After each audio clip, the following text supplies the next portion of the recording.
Hi guys, this is Sahbi. Welcome to a new Q&A session. I found some very interesting questions on Twitter. Thank you for that. And yeah, let's start with the first question. Okay, well, we got the first question.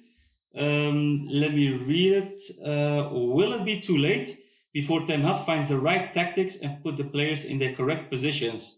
This question comes from at Ziorin. Thank you for the question. Well, I don't know whether it's going to be too late.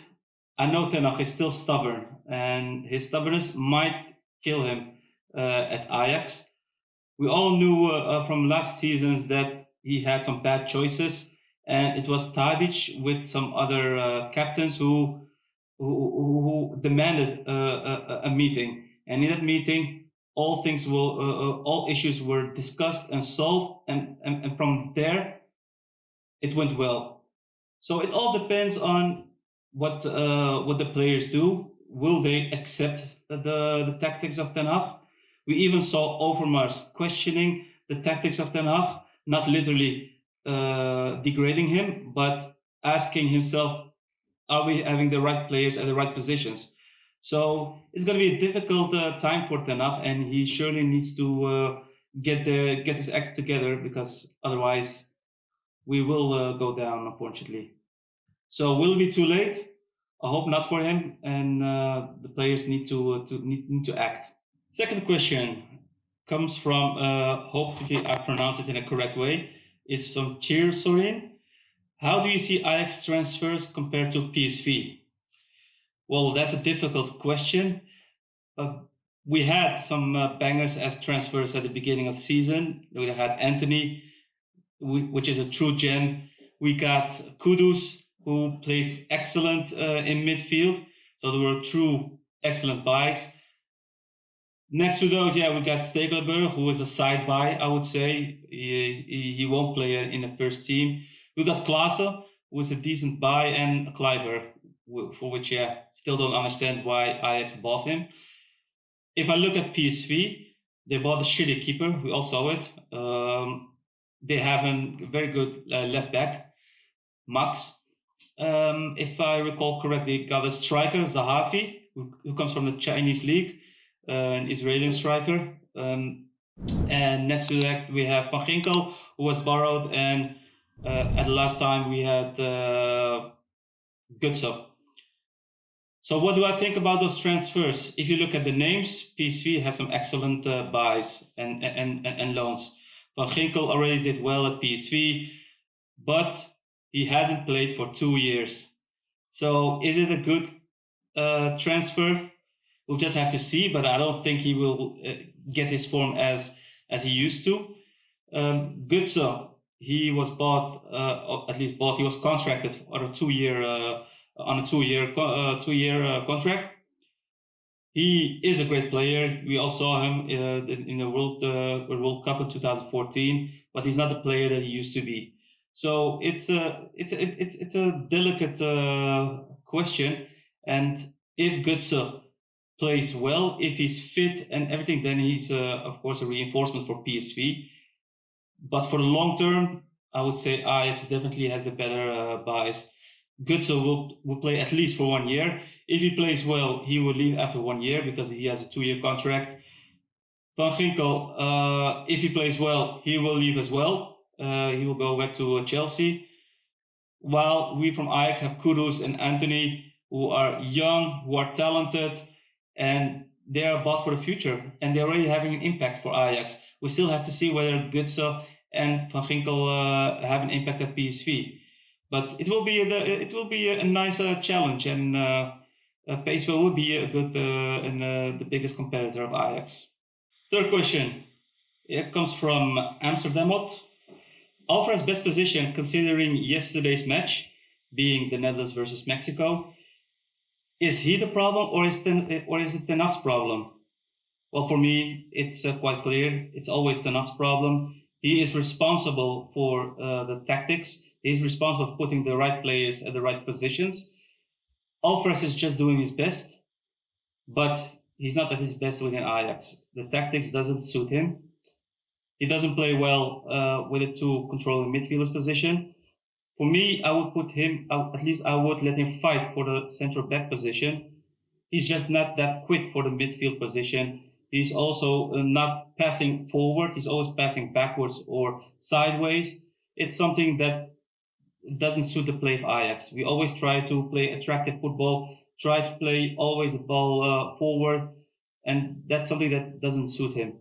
He does play well at Mexico, but that's probably because they're playing with a one controlling midfielder, and that's him, the most defensive one. Perhaps he will play better in such leagues, or maybe in the Spanish league, where they often play with one controlling midfielder. But for the play of Ajax, this is definitely not suited for him. And there's only one somebody who is to blame, and that's Ten Hag. He just can't see it. While the Netherlands, all the fans, all the reporters, all the journalists, all can see that Alvarez is not doing well at that position. So it's Ten Hag. The following question comes from Mocht Ratroot. Apart from the main reason that we believe is behind the imbalance, which is Ten Hag's selections for the midfield, don't you think that also Tadic today is becoming part of the problem, as he's less performing since mid of last season? It's a good question, Mocht Ratroot. I do agree with you. Tadic is not playing that well, but I also think that it has a reason. Last season, when Promes was injured, when Ziyech was injured, Tadic was forced to play as a right winger. We had Traore in the strike position, sometimes Huntelaar. We all know Tadic is not a right winger. So of course he couldn't play that well. This season we could see he was playing a lot as a left winger. Also an issue. Ten Hag states that he has a great partnership with Tagliafico, but I don't care. Tadic should play in the striker position, because in that way he can have a partnership with the right winger, with the left winger, with the 10, and even with Tagliafico. We could see that last season or the season before when we played Champions League. What position was Tadic playing? It was a striker's position. And how did we play? We played wonderful football, attacking football. He could keep the ball. He could do a 1-2. He could hold the ball. He has an excellent shot. So why wasn't he performing now or last season? I think it's the position changes. Put him in a striker position, and I can guarantee you he will do well. And another question comes from Moth Truth. Keep them coming, Moth. Nice questions. What's your prediction for the Liverpool clash, and how would the result affect if that was a loss at home? Would that really be the beginning of a long-term struggle and collapse? Well, to answer that question, I wouldn't see the Liverpool clash as a key match. The key match for me would be the game against Heerenveen. That would be the game before the Liverpool clash. As you know, we lost already from Groningen. If we lose against Heerenveen as well, or lose points, and we lose from Liverpool as well, which would not be a shame, then we have 3 losses in a row, or at least lost points in 3 games. I think that will be indeed a struggle. If we win against Heerenveen and we might lose against Liverpool, then I think most of the fans will see it as an acceptable thing, because we're talking about Liverpool, a world class club, Champions League winner last season, the season before. So it will not be a shame, but my prediction would be that we will take a draw from that game. We will win against Heerenveen. We'll play a nice game, especially if we put in the right place at the right positions. And then we'll have a terrific game against Liverpool. Hopefully a win, which I wouldn't be surprised if we would win, but I would definitely sign for a draw, because my predictions for the games in the Champions League was at least 1 point against Liverpool, 6 points against the Danish club, Midtjylland, and at least 4 points against Atalanta, which would be a difficult task, but still realistic. that was the end of the whole Q&A session. I hope you enjoyed it as much as I did.